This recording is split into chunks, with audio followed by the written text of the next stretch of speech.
शरद पवार ने एनसीपी के अध्यक्ष पद से इस्तीफा दे दिया है। इससे महाराष्ट्र की राजनीति में बड़ी हलचल मची है। एनसीपी के कार्यकर्ता शरद पवार के इस कदम से बेहद भावुक हैं। पंजाब में सरकारी दफ्तरों का समय सुबह 7:30 बजे से दोपहर 2 बजे तक हो गया है। इस बदलाव से पावरकॉम रोज 250 मेगावाट तक बिजली की बचत कर सकेगा।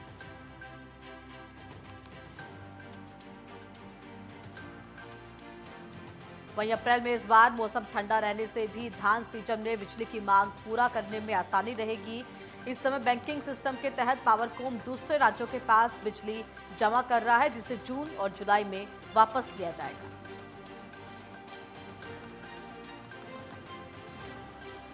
पावरकॉम की ओर से तैयार रिपोर्ट्स में इस बार जून से लेकर सितंबर के दौरान बिजली की 1237 से लेकर 2012 मेगावाट तक की कमी रहने का अनुमान लगाया गया था। अब सरकार के फैसले और ठंडे मौसम ने पावरकॉम की मुश्किलें आसान कर दी है।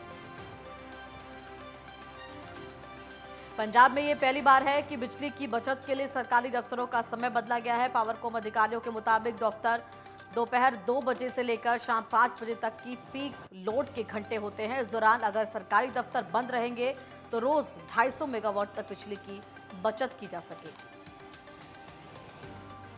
आंगनबाड़ी कार्यकर्ताओं के आभार सम्मेलन में पहुंचे सीएम भूपेश बघेल की तरफ से कई बड़ी घोषणाएं की गई। आभार सम्मेलन को संबोधित करते हुए मुख्यमंत्री बघेल ने कहा कि आंगनबाड़ी भवनों के निर्माण की घोषणा की। मुख्यमंत्री भूपेश बघेल ने अपने संबोधन में कहा कि हमारी बहनें जहां भी मिलती थी कहती थी कि एक कार्यक्रम कराइए, हम सबको आपको धन्यवाद देना चाहते हैं। साइंस कॉलेज मैदान में हजारों की तादाद में बहनें आई हैं, मैं आप सभी का आभार व्यक्त करता हूं। सीएम बघेल ने कहा कि जिस तरह से हमारी आंगनबाड़ी कार्यकर्ता, सहायिका और मितानिन बहनों ने मंच से अपनी बात साझा की, उसने मेरे दिल को छू लिया। मैं आप सभी का अभिनंदन करता हूं। और मई की शुरुआत आमतौर पर चिलचिलाती गर्मी से होती थी, लेकिन इस बार मौसम का मिजाज बदला हुआ है। शानदार बारिश के साथ मई माह की शुरुआत हुई है। देश के कई राज्यों में बारिश की वजह से लोगों को परेशानी भी इस समय बढ़ गई है। दिल्ली से लेकर महाराष्ट्र तक हर जगह बारिश के चलते तापमान में कमी दर्ज की जा रही है। मौसम विभाग का कहना है कि अभी 2-3 दिन ऐसे ही बारिश का दौर जारी रहेगा। बेमौसम बारिश से राजधानी दिल्ली का तापमान सामान्य से 13 डिग्री सेल्सियस नीचे गिर गया है। आईएमडी के मुताबिक इस बारिश का मुख्य कारण पश्चिमी विक्षोभ है। राजधानी में 2010 के बाद से यह महीने का दूसरा सबसे ठंडा दिन है। देश भर में 11 राज्यों में आंधी तूफान के साथ तेज बारिश के आसार हैं। दिल्ली, केरल, तमिलनाडु, कर्नाटक, राजस्थान, उत्तर प्रदेश, पश्चिमी बिहार के कुछ हिस्सों में तेज बारिश के साथ बिजली गिरने की भी संभावना है। देश के ज्यादातर हिस्सों में आने वाले 5 दिनों तक अधिकतम तापमान सामान्य से नीचे रहने की उम्मीद है। यूपी के कई जिलों में बीते 3 दिनों से मौसम सुहावना बना हुआ है। कई जिलों में तेज बारिश रुक रुक कर जारी है। यूपी के अधिकांश जिलों के लिए मौसम विभाग ने तेज बारिश का अलर्ट जारी कर दिया है। मौसम विभाग ने 23 जिलों में ऑरेंज तो 38 जिलों में येलो अलर्ट जारी किया है। अनुमान है कि आने वाले 2 दिनों तक बारिश के चलते तापमान में गिरावट बनी रहेगी। मौसम विभाग के मुताबिक देश के पहाड़ी इलाकों में बारिश और हिमपात का सिलसिला जारी है, जिसका असर मैदानी इलाकों में भी देखा जा रहा है। अनुमान है कि मई माह के शुरुआती 2 हफ्तों में मैदानी इलाकों में बारिश और ओले गिरने का क्रम जारी रहेगा। हरियाणा में मौसम की आंख मिचौली लगातार जारी है। अचानक तेज धूप और अगले दिन भयानक बारिश ने लोगों का जीना मुहाल कर दिया है। मई का महीना फरवरी बन गया है। पूरे अप्रैल बारिश के बाद मई महीने का स्वागत भी बरसात से हुआ। प्रदेश में लगातार तेज बारिश और आंधी तूफान का दौर चल रहा है। सोमवार को भी हरियाणा में तेज बरसात से कई जिलों में शहर की सड़कें समंदर में तब्दील हो गई। तेज आंधी और गरज चमक के साथ पूरे प्रदेश में घनघोर बारिश हुई। कई जिलों में ओलावृष्टि भी हुई। और उत्तराखंड में विभाग ने ऑरेंज अलर्ट जारी किया है। राज्य में कहीं कहीं पर बारिश, बिजली और ओले गिरने के आसार हैं। इसके अलावा 40 से 50 किलोमीटर प्रति घंटे की रफ्तार से हवाएं भी चल सकती हैं।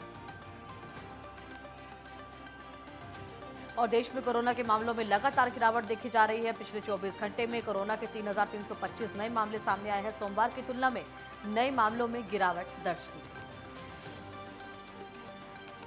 देश में सक्रिय मरीजों का आंकड़ा 44,000 के पार पहुंच गया है। देश में वर्तमान समय में 44,175 कोरोना संक्रमित मरीजों का इलाज चल रहा है।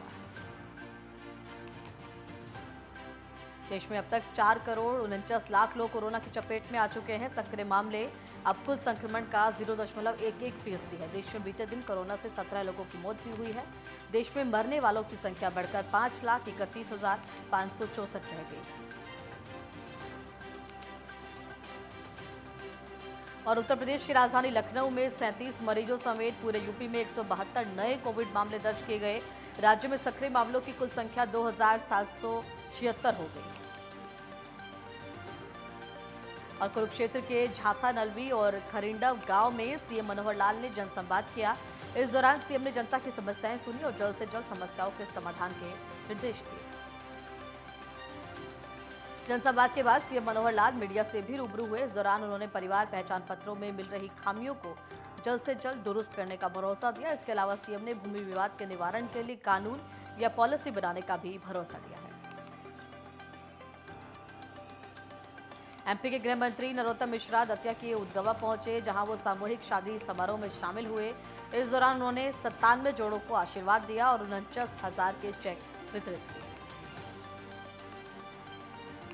इन जोड़ों की शादी मुख्यमंत्री कन्यादान योजना के तहत हुई। समारोह के दौरान नरोत्तम मिश्रा ने नारी सशक्तिकरण के लिए किए जा रहे सरकारी प्रयासों की भी जानकारी दी। उत्तर प्रदेश सरकार में पीडब्ल्यूडी विभाग के कैबिनेट मंत्री जतिन प्रसाद हापुड़ पहुंचे। कैबिनेट मंत्री ने हापुड़ के रेलवे रोड स्थित अभिनंदन गार्डन में जनसंवाद किया और कहा कि निकाय चुनाव को हमें हल्के में नहीं आंकना चाहिए। ये एक कड़ी है जिस पर सरकार खड़ी होती है। दिल्ली के मुख्यमंत्री अरविंद केजरीवाल 6 मई को जालंधर पहुंचेंगे। सीएम 2 दिन जालंधर में चुनाव प्रचार करेंगे और जालंधर लोकसभा क्षेत्र में रोड शो और रैलियां भी करेंगे। जेडीयू के राष्ट्रीय अध्यक्ष ललन सिंह ने रांची में सीएम हेमंत सोरेन से शिष्टाचार मुलाकात की। इस दौरान दोनों के बीच कई मुद्दों पर चर्चा की। पलवल में बारिश के कारण मोहन नगर में स्थित एक मकान की दीवार और छत अचानक गिर गई। गनीमत रही कि मकान में मौजूद व्यक्ति अपने परिवार के साथ बाहर निकल गए, जिसके चलते एक बड़ा हादसा होने से यहां पर टल गया। उत्तराखंड के डीजीपी अशोक कुमार केदारनाथ पहुंचे, जहां उन्होंने यात्रा की व्यवस्थाओं का जायजा लिया। धाम में बीते 2 दिनों से बर्फबारी जारी है। डीजीपी ने श्रद्धालुओं से मौसम की अपडेट लेने के बाद ही यात्रा का प्लान बनाने की अपील की। डीजीपी ने श्रद्धालुओं से यात्रा के दौरान गर्म कपड़े, जरूरी दवाएं साथ लाने की अपील की। इसके अलावा उन्होंने पुलिस अधिकारियों को यात्रा के मद्देनजर सुरक्षा के पुख्ता इंतजाम रखने के भी निर्देश दिए।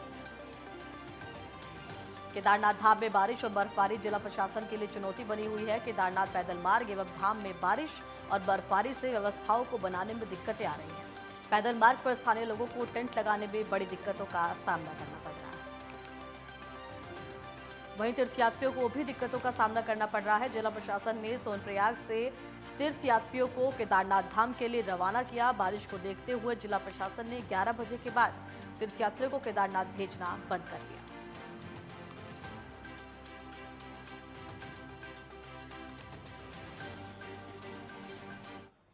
और फिलहाल एक छोटा सा ब्रेक के तुरंत बाद हाजिर होते हैं।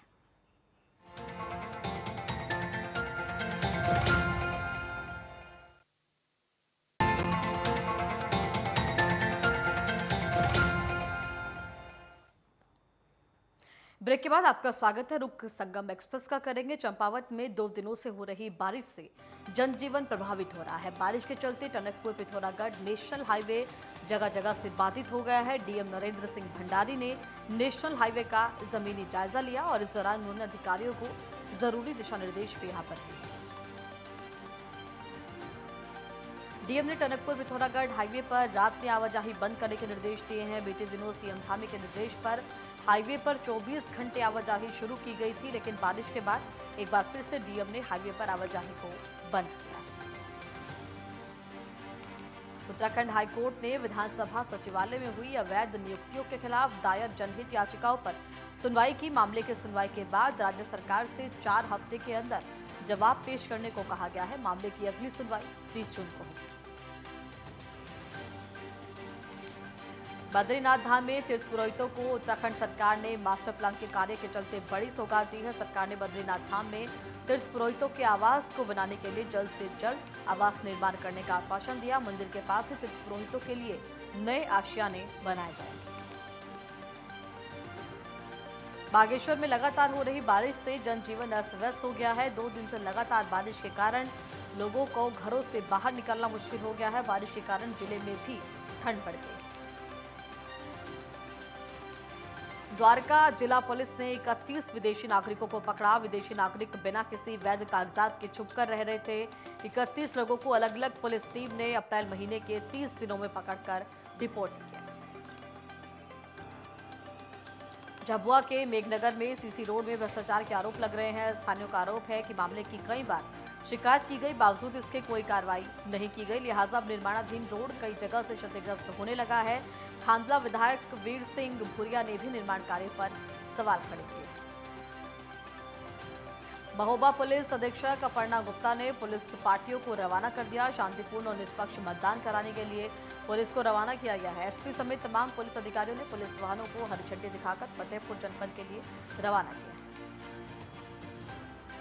शिवपुरी जिले के फिजिकल थाना क्षेत्र में 2 अज्ञात बदमाशों ने दिन दहाड़े महिला से लूटपाट की। लूटपाट के बाद बदमाश बाइक से रफूचक्कर हो गई। महिला ने बताया कि उसके बैग में 7,000 रुपए कैश, सोने चांदी के जेवर और मोबाइल फोन था। पुलिस बदमाशों की तलाश में समय जुटी है। ओडिशा के तालचेर में कोल इंडिया की अनुषंगिक कंपनी एमसीएल ने खनिज दिवस एवं उत्कृष्टता सम्मान समारोह आयोजित किया। कार्यक्रम में एमसीएल के तकनीकी निर्देशक जुगल कुमार बोरा बतौर मुख्य अतिथि शामिल हुए। इस दौरान युवा कलाकारों ने रंगारंग कार्यक्रम प्रस्तुत किया। दिल्ली के निर्माण बिहार इलाके में एक मॉल में 7 साल की बच्ची के साथ छेड़छाड़ का मामला सामने आया है। परिजनों की तहरीर पर पुलिस ने आरोपी को गिरफ्तार कर लिया है। आरोपी के खिलाफ पॉक्सो एक्ट के तहत मुकदमा दर्ज कर कार्रवाई शुरू कर दी गई। टीकमगढ़ में सोना तस्करी पर पुलिस ने बड़ी कार्रवाई की है। मुखबिर की सूचना पर पुलिस ने बस स्टैंड पर छापेमारी की। इस दौरान एक बस से 670 ग्राम सोने के जेवर बरामद किए। पुलिस ने मुकदमा दर्ज कर मामले की जांच इनकम टैक्स और जीएसटी विभाग को सौंप दी। बदायूं में तेज आंधी बारिश के चलते एक कच्चा मकान भरभराकर गिर गया। मलबे में दबकर एक व्यक्ति की मौत हो गई। घटना के बाद परिजनों में कोहराम मच गया। वहीं मलबे में दबकर एक महिला गंभीर रूप से घायल हो गई। सूचना के बाद पुलिस मौके पर पहुंची। मामले की जांच शुरू की गई है। मामला बिलसी थाना क्षेत्र का है। पलवल के सोल्डा गांव में दहेज को लेकर महिला की हत्या का मामला सामने आया है। महिला के परिजनों ने ससुराल पक्ष पर हत्या का आरोप लगाया। परिजनों की तहरीर पर पुलिस ने हत्या का केस दर्ज कर मामले की जांच शुरू कर दी। कानपुर देहात में एक ट्रक ने नो एंट्री जोन में एक ऑटो को टक्कर मार दी। हादसे में एक व्यक्ति की मौत हो गई, जबकि कई लोग गंभीर रूप से घायल हैं, जिन्हें इलाज के लिए अस्पताल में भर्ती कराया गया है। वहीं स्थानीयों ने सड़क पर प्रदर्शन किया और इस दौरान प्रदर्शनकारियों की पुलिस से नोकझोंक भी हुई। एमसीडी मेयर चुनाव के बाद निगम की बैठक बुलाई गई। सदन की कार्रवाई शुरू होते ही हंगामा शुरू हो गया। बीजेपी के पार्षद पोस्टर बैनर लेकर पहुंचे और नारेबाजी शुरू की गई। बीजेपी पार्षदों ने पोस्टर के जरिए दिल्ली की समस्याओं को गिनाया। रायबरेली में संदिग्ध हालत में अज्ञात व्यक्ति का नदी से शव बरामद किया गया। मौके पर पुलिस पहुंची, शव को बाहर निकाला गया और पोस्टमार्टम के लिए भेजकर मामले की जांच पड़ताल शुरू की है। मामला लालगंज कोतवाली क्षेत्र। झांसी के बड़ा गांव थाना क्षेत्र में घनाराम पेट्रोल पंप के पास हादसा हो गया, जिसमें ट्रक में सवार एक व्यक्ति की मौत हो गई। घटना के बाद इलाके में हड़कंप मच गया। पुलिस ने शव को पोस्टमार्टम के लिए भेजा और मामले की जांच शुरू की। पटियाला की केंद्र सुधार जेल से एक बार फिर से 5 मोबाइल फोन मिले हैं, जिससे कि पटियाला केंद्र सुधार जेल पर कई सवाल खड़े हो रहे हैं। मोबाइल मिलने से जेल एक बार फिर से सुर्खियों में आ गई है। सजा काट रहे 3 दोषियों से 5 मोबाइल बरामद किए।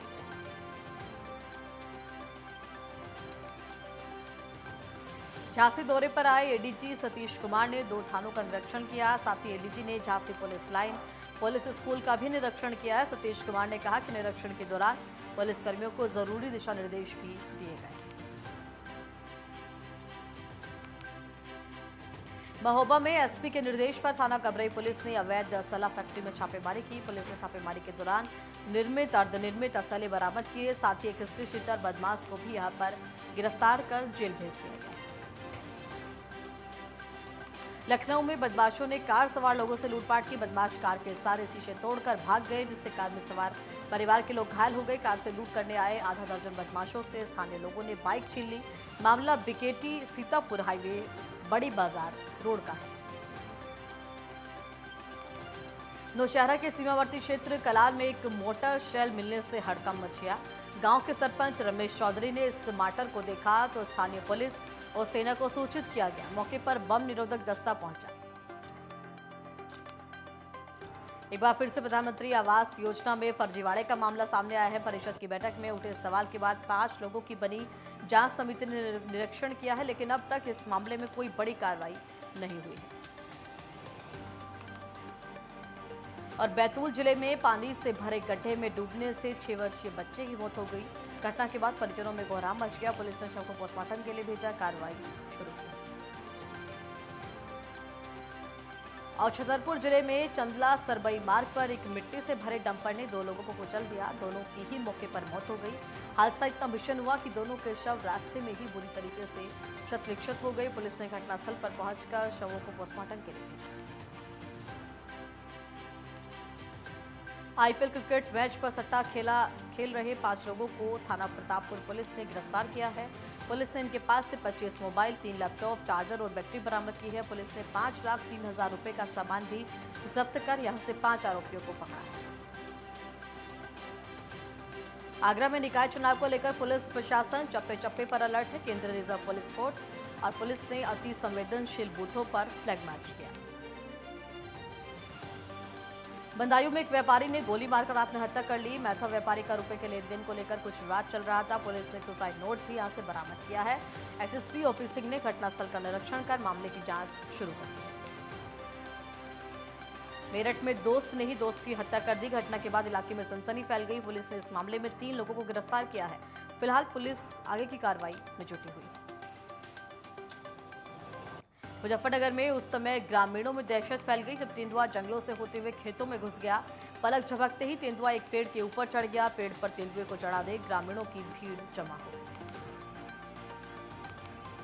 हजारीबाग के हरली में एक व्यक्ति राम भुइया ने फांसी लगाकर आत्महत्या कर ली। मृतक की बहन समेत ग्रामीणों ने इस मामले को संदिग्ध मानते हुए पुलिस से मामले की जांच करने की मांग की। छतरपुर में पुलिस ने व्यापारी के घर में हुई लूट का खुलासा किया। पुलिस ने 4 आरोपियों को गिरफ्तार किया है, जबकि एक आरोपी अभी भी फरार है। और आरोपी व्यापारी के घर में घुसकर बंदूक की नोक पर 36 लाख रुपए कैश और जेवर लूटकर फरार हो गए थे। पुलिस ने आरोपियों की गिरफ्तारी के साथ ही 1 करोड़ रुपए से ज्यादा कैश और जेवर बरामद किए।